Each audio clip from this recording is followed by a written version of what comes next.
ሰላም ጤና ይስጥልኝ ውድ የሸገር ጆርናል ተከታታዮች፣ ዛሬ ጥር 29 2018 ዓ.ም በዛሬው መረጃ ሰዓታችን ታዋቂው ዘ ኢኮኖሚክስ መጽሔት ኢትዮጵያ በታሪኳ አይታ የማታውቀው እጅግ አስከፊ የእርስ በርስ ጦርነት አፋፍ ላይ ናት ስለማለቱ፣ አቶ ገዱ አንዳርጋቸው ለጠቅላይ ሚኒስትር አብይ አህመድ ንግግር የሰጡት ያልተጠበቀ መልስ፣ የፌዴራል ከፍተኛ ፍርድ ቤት በቅርቡ የሰላም ጥሪን ተቀብሎ ለመንግስት እጃቸውን በሰጡት ኮሎኔል ፈንታው ሙሃቤ ላይ የጥፋተኝነት ውሳኔ ማሳለፉን በተመለከተ እነዚህንና ሌሎች ዝርዝር መረጃዎችን እናደርሳችኋለን። አብራችሁን ቆዩ።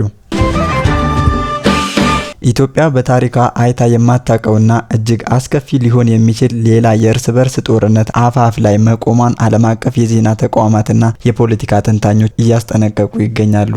ታዋቂው ዘ ኢኮኖሚክስ መጽሔት በቅርቡ ባወጣው ዘገባ የፌዴራል መንግስቱና በህወሓት መካከል ያለው ውጥረት ከመቼውም ጊዜ በላይ አይሎ ወደ ግልጽ ጦርነት ለመሸጋገር ጥቂት እርምጃዎች ብቻ እንደቀሩት አመላክቷል። ይህ የጦርነት ስጋት ዳግም ያንዣበበው የአፍሪካ ህብረት በሁለቱ ወገኖች መካከል የድርድር ጥሪ ባቀረበበት ወቅት ሲሆን የፌዴራል መንግስቱ ግን ጉዳዩ የሀገር ውስጥ የሉዓላዊነት ጉዳይ ነው በሚል የሽምግልና ጥሪውን ሳይቀበል መቅረቱ ታውቋል። ይህ ውሳኔ ጦርነቱ በውይይት ይፈታል ብሎ ተስፋ ሲያደርግ ለነበረውና የጦርነት መራር ጽዋን በግድ ለሚገቱት የኢትዮጵያ ህዝብ ከፍተኛ ድንጋጤን ፈጥሯል። እንደ ዘገባው ከሆነ ከፍተኛ ቁጥር ያለው የመከላከያ ሰራዊት አባልና ከባድ የጦር መሳሪያዎች ወደ ትግራይ አዋሳኝ አካባቢዎች እየተንቀሳቀሱ ይገኛሉ። በተለይም በወልቃይት እና በጠለምት አካባቢዎች ያለው ወታደራዊ ክምችት የጦርነቱን መቃረብ አመላካች ተደርጎ ተወስዷል። የፌዴራል መንግስቱ የህወሓት ኃይሎችን የተከዜ ወንዝ ተሻግረው ወልቃይትን ለመቆጣጠር የሚያደርጉት ሙከራ ለከፍተኛ ጥቃት የሚዳርግ ቅድመ ዝግጅት ሲል የፈረጀው ሲሆን ይህም በሁለቱ ወገኖች መካከል ያለውን አለመተማመን ይበልጥ አክርሮታል። በሌላ በኩል ስማቸው እንዳይጠቀስ የፈለጉ ከፍተኛ የህወሓት አመራር ለዘ ኢኮኖሚክስ በሰጡት ቃል የኢትዮጵያ መከላከያ ሰራዊት በሙሉ አቅሙ እየተንቀሳቀሰ ነው፣ ይህ ሁኔታ ካልቆመ የሚከተለው ጦርነት ምን ያህል አስፈሪ እንደሚሆን መገመት አይቻልም በማለት የማስጠንቀቂያ መልእክታቸውን አሰምተዋል። ከፖለቲካዊና ወታደራዊ ትንታኔ ባሻገር የዚህ ሁሉ ምስቅልቅል ቀጥተኛ ሰለባ የሆነው የኢትዮጵያ ህዝብ የወንድማማቾች ጦርነት ተብሎ ሊገለጽ የሚችለውን ይህ ግጭት ሀገሪቱ ወደ ጥልቁ እየገፋት ይገኛል። ቀድሞውኑ በኑሮ ውድነትና በዋጋ ግሽበት እየተጠበሰ ያለው ህዝብ የሀገሪቱን በጀት ለልማትና ለምግብ ዋስትና ከመዋል ይልቅ ለጥይትና ለቦምብ መግዣ መዋሉ ትውልዱን ለከፋ ድህነት እየዳረገው ይገኛል።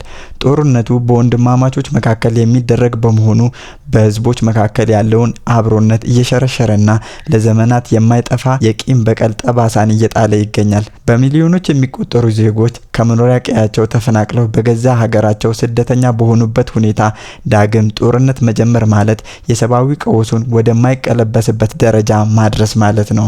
የኢትዮጵያ ህዝብ የዚህ የፖለቲካ እብደት ገፈት ቀማሽ መሆኑ ሊበቃ ይገባል። በስልጣን ኮርቻ ላይ ያሉ አካላት የሚያደርጉት የእልህ መጋባት ፖለቲካ ዋጋው የሚከፈለው በደሃው ገበሬ ልጅ ደምና ህይወት ነው።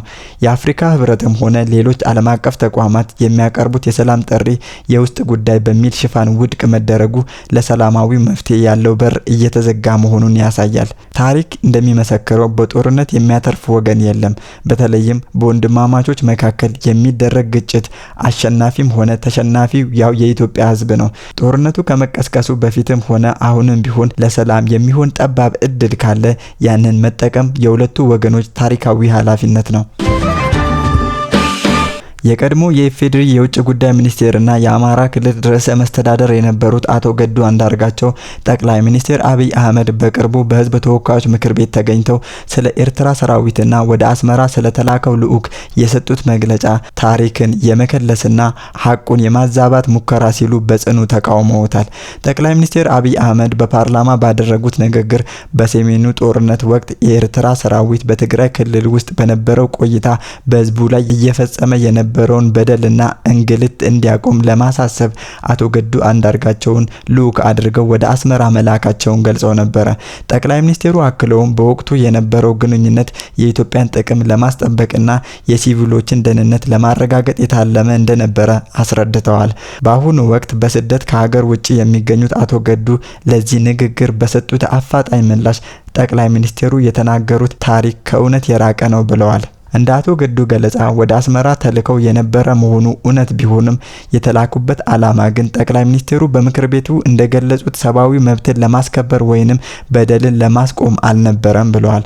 አቶ ገዱ ባወጡት ዝርዝር መግለጫ ጉዟቸው በዋናነት በጦርነት ሂደት ላይ ያተኮረና ወታደራዊ እንዲሁም ፖለቲካዊ ቅንጅቶችን ለመፍጠር የታለመ እንደነበረ ገልጸዋል። ጠቅላይ ሚኒስትሩ አሁን ላይ ቆመው የተፈጠረውን ታሪክ ጠባሳ ለመሸፈንና ራሳቸውን ከኃላፊነት ነፃ ለማድረግ የሚሞክሩበት መንገድ ፍጹም ተቀባይነት የሌለው ውሸት ነው ሲሉ ወርፈዋቸዋል። አቶ ገዱ በወቅቱ ወደ አስመራ ሲያቀኑ የተሰጣቸው ተልዕኮ የኤርትራ ሰራዊት በጦርነት ውስጥ ያለውን ተሳትፎ ማጠናከርና የሁለቱ ሀገራትን የጦር አመራሮች ቅንጅት ማሳለጥ እንዲሁም በጋራ ጠላት ላይ ያነጣጠረ ስትራቴጂ መንደፍ እንደነበረ አስታውሰዋል። ይልቁንም በወቅቱ በንጹሃን ላይ ይደርስ የነበረው ግፍ በተመለከተ በፌዴራል መንግስቱ በኩል የተወሰደው ይፋዊ ዲፕሎማሲያዊ ጫና እንዳልነበረ አመላክተዋል። ይህ የአቶ ገዱ ምላሽ በወቅቱ የነበረውን የጦርነት አመራርና የኤርትራ ሰራዊት ተሳትፎ በተመለከተ አዳዲስ ጥያቄዎችን የሚያጭር ሆኗል። አቶ ገዱ ጠቅላይ ሚኒስትሩ ታሪክን በመከለስ ራሳቸውን የፍትህ ተሟጋች አድርገው ለማቅረብ እየሞከሩ ነው ሲሉ ከሰዋል። ይህ አለመግባባት የተከሰተው የቀድሞ የብልጽግና ፓርቲ ከፍተኛ አመራሮችና የጠቅላይ ሚኒስትሩ የቅርብ ወዳጆች በነበሩት አመራሮች መካከል ያለው ልዩነት እየሰፋ በመጣበት ወቅት ነው።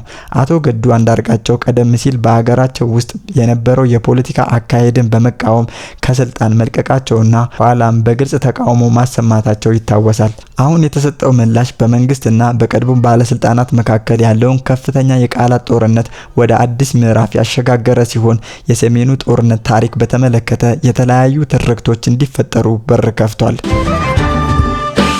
የፌዴራል ከፍተኛ ፍርድ ቤት ልደታ ምድብ አንደኛ የህገ መንግስትና የጸረ ሽብር ወንጀል ችሎት በቅርቡ የሰላም ጥሪን ተቀብለው ለመንግስት እጃቸውን በሰጡት የቀድሞ የጦር መኮንን ኮሎኔል ፈንታው ሙሃቤ ላይ የጥፋተኝነት ውሳኔ አሳለፈ።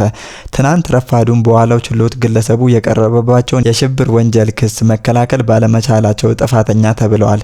እንደ ፍርድ ቤቱ የክስ መዝገብ መረጃ ኮሎኔል ፈንታው ሙሃቤ የተከሰሱበት ከ3 ዓመት በፊት በአማራ ክልል የተከሰተውን ፖለቲካዊ አለመረጋጋት ተገን በማድረግ ህገ መንግስታዊ ስርዓቱን በኃይል ለመናድና በታጠቁ ቡድኖች ውስጥ በመሳተፍና የሽብር ተግባራትን በመምራት በሚል ነው። አቃቤ ህግ ባቀረበው ክስ ላይ ተከሳሹ የትጥቅ ትግልን እንደ አማራጭ በመውሰድ በመንግስት መዋቅር ላይ ጥቃት ሲያደርሱ እንደነበረ ተመላክቷል። ኮሎኔል ፈንታው በችሎቱ ባይገኙም ፍርድ ቤቱ ከዚህ ቀደም በተደጋጋሚ በጋዜጣ ጥሪ ሲያደርግላቸው እንደነበረ አስታውሷል። ይሁን እንጂ ተከሳሹ በወቅቱ ቀርበው ክሱን መከላከል ባለመቻላቸው ችሎቱ የአቃቤ ህግ ማስረጃዎች መርምሮ ግለሰቡ ከ15 ዓመት ጽኑ እስራት እስከ ሞት በሚያደርስ ከፍተኛ ቅጣት ሊያስቀጣ በሚችል የሽብር ወንጀል ጥፋተኛ መሆናቸውን በይኗል። የአማራ ፋኖ በጎጃም አፋሃድ ምክትል ሊቀመንበርና ወታደራዊ አዛዥ በመሆን ሲንቀሳቀሱ የቆዩት ኮሎኔል ፈንታው ከአንድ ወር ገደማ በፊት የመንግስትን የሰላም ጥሪ ተቀብለው እጃቸውን መስጠታቸው የሚታወስ ነው። ይህ የጥፋተኝነት ውሳኔ የተላለፈባቸው ግለሰቡ ወደ ሰላማዊ መንገድ ከመመለሳቸው በኋላ መሆኑ የህግ ባለሙያዎችን ትኩረት ስቧል። ከመንግስት ወገን የተሰጡ መግለጫዎች እንደሚያሳዩት ኮሎኔል ፈንታው እጃቸውን የሰጡት በክልሉ የሚታየውን ግጭት በሰላማዊ መንገድ ለመፍታት በሚደረገው ጥረት ውስጥ ለመሳተፍ በማሰብ ነበር። ይሁን እንጂ የትናንትናው የፍርድ ቤት ውሳኔ ቀደም ሲል ተጀምሮ የነበረ የህግ ሂደትን ተከትሎ የመጣ መሆኑን ተገልጿል። ኮሎኔል ፈንታው ጥፋተኛ በተባሉበት መዝገብ በእነ ዶክተር ወንደሰን አሰፋ ስም የሚጠራ ሲሆን በመዝገቡ ስር ታዋቂ የፖለቲካ ተንታኞችና ጋዜጠኞች ይገኙበታል። ፍርድ ቤቱ የሚከተሉት ውሳኔዎችን አሳልፏል። ጋዜጠኛ ገነት አስማማው፣ ዶክተር ሲሳይ አውጋቸው፣ የህግ ጠበቃ አለልኝ ምህረቱ፣ ማዕረጉ ቢበይን እና ዶክተር ገብረ አብ አለሙ የቀረበባቸውን የአቃቤ ህግ ማስረጃ እንዲከላከሉ ብይን ተሰጥቷል። በዚሁ 51 ተከሳሾችን በያዘው መዝገብ ውስጥ 6 ግለሰቦች የቀረበባቸው ማስረጃ በቂ ባለመሆኑ መከላከል ሳያስፈልጋቸው በነፃ እንዲሰናበቱ ተወስኗል። እነዚህ ግለሰቦች ላለፉት 3 ዓመታት እስር ላይ ቆይተው ጉዳያቸው ሲከታተሉ የነበሩ ናቸው። በመዝገቡ ላይ ስማቸው የተጠቀሰው እነ መስከረም አበራ፣ ጋዜጠኛ ጎበዜ ሲሳይና ጋዜጠኛ ዳዊት በጋሻው ጉዳያቸው በተመሳሳይ ሁኔታ እየታየ ይገኛል። በአማራ ክልል ካለው የጸጥታ መደፍረስና የታጠቁ ቡድኖች እንቅስቃሴ ጋር በተያያዘ በአሁኑ ወቅት 3% የሚጠጉ ተጠርጣሪዎች ጉዳያቸው በፌዴራል ከፍተኛ ፍርድ ቤት በመታየት ላይ ነው። የትናንትናው የኮሎኔል ፈንታው የጥፋተኝነት ውሳኔ በክልሉ ለሚታየው የፖለቲካና የጸጥታ ቀውስ ህጋዊ ምላሽ ለመስጠት መንግስት እያከናወነ ያለውን ተግባር የሚያሳይ መሆኑን ታዛቢዎች ይገልጻሉ። ውድ አድማጭ ተመልካቾቻችን ለዛሬ ያሰናዳንላችሁ መረጃዎቻችን እኚህን ይመስሉ ነበር። አብራችሁን ስለቆያችሁ ከልብ እናመሰግናለን።